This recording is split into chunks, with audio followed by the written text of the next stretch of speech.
Hello friends, I'm Renita. Welcome to my channel. আজকে নোনতা সুজি বানাবো। সুজি গম থেকে আসে, তাই এতে প্রচুর fibre, protein, vitamin B, iron, magnesium, phosphorus আর ক্যালসিয়ামের মতন দুর্দান্ত সমস্ত মিনারেলস আর ভিটামিনস থাকে, যা digestion, heart health, bone health আর অনেক কিছু ভালো রাখতে সাহায্য করে। তাছাড়া প্রচুর এনার্জিও দেয়। এবার চট করে দেখে নিই কি কি লাগবে এই রেসিপিতে। ব্রেকফাস্ট, লাঞ্চ, স্ন্যাক বা ডিনার হিসাবে খাওয়া যায়।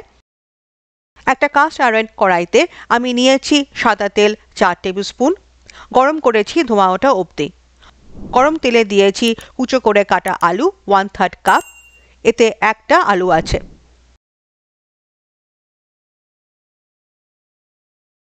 আলুতে দিয়েছি নুন 1/8 টিস্পুন আর হলুদের গুঁড়ো 1/8 টিস্পুন।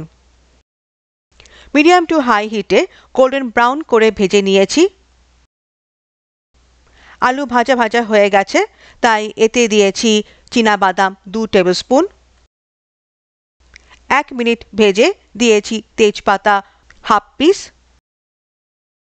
দারচিনি 2 ছোট পিস আর মুখ ফাটানো সবুজ এলাচ 2 পিস। এর সাথে দিয়েছি কুচো রসুন হাফ টেবিল স্পুন, এটা অপশনাল।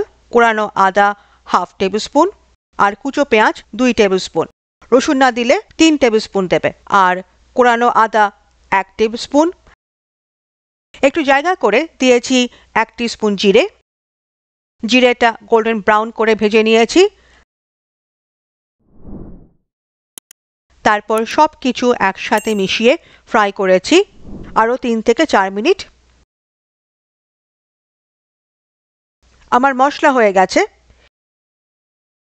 এতে দিয়েছি সুজি 1/4 কাপ। সব মিশিয়ে সুজিটা ফ্রাই করেছি 3 থেকে 4 মিনিট মিডিয়াম হিটে।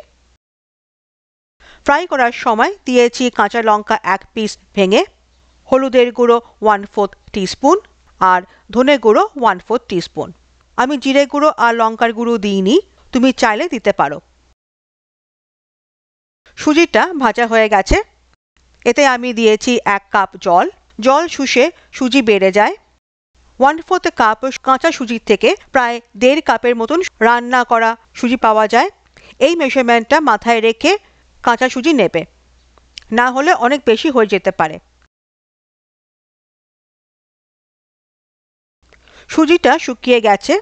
আমি দিয়েছি আরও হাফ কাপ জল, তো আমি মোট 1.5 কাপ জল ব্যবহার করেছি এই রেসিপিতে।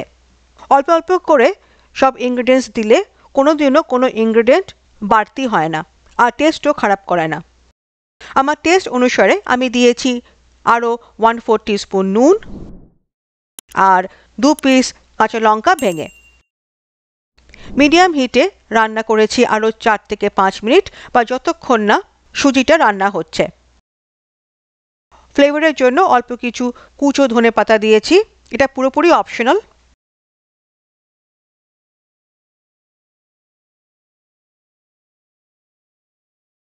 খুব শুকনো করব না, কারণ ঠান্ডা হলে সুজি শুকিয়ে যায় আর খুব ড্রাই হলে সুজি ডেলা পেকে যায়। চেষ্টা করবে গরম গরমই খেতে, এতে টেস্ট অনেক বেশি ভালো আসে।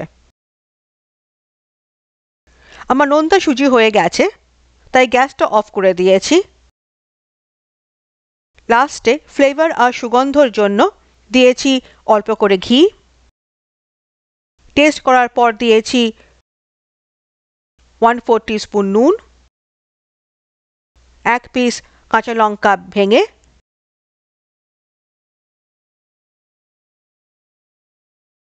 আর বাঙালি গরম মশলা 1/8 টিস্পুন। আমি বাড়িতে গরম মশলা বানিয়েছি, তার জন্য আমি নিয়েছি দারচিনি, সবুজ এলাচ আর লবঙ্গ 7:4:1 রেশিওতে।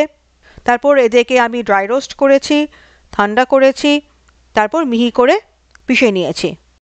একদম পারফেক্ট কনসিস্টেন্সি হয়েছে। সমস্ত কিছু মিশিয়ে 5 থেকে 6 মিনিট আমি রেস্ট করেছি, যাতে লাস্টে যে সমস্ত ইনগ্রিডিয়েন্টসগুলো আমি মিশিয়েছি সেগুলোর টেস্ট সুজিতে ঢুকে যায়। 8 মিনিট পর আমি সার্ভ করেছি। দুর্দান্ত খেতে হয়েছে, 1 থেকে 2 জন খেতে পারে। ঠিক এইভাবে বাড়িতে বানিয়ে খেও আর বন্ধু বান্ধবদেরও খাইও। কমেন্ট বক্সে লিখো কেমন হয়েছে। ভিডিওটা ভালো লাগলে লাইক, সাবস্ক্রাইব আর কমেন্ট করো। চ্যানেলে নতুন এলে চ্যানেলকে সাবস্ক্রাইব করে বেল আইকনটা ক্লিক করে নোটিফিকেশনটা অল করে দিও। চাইলে সুপার থ্যাঙ্কসের মাধ্যমে কন্ট্রিবিউটও করতে পারো। আমি আবার ফিরবো একটা নতুন রেসিপি নিয়ে। এখন টাটা।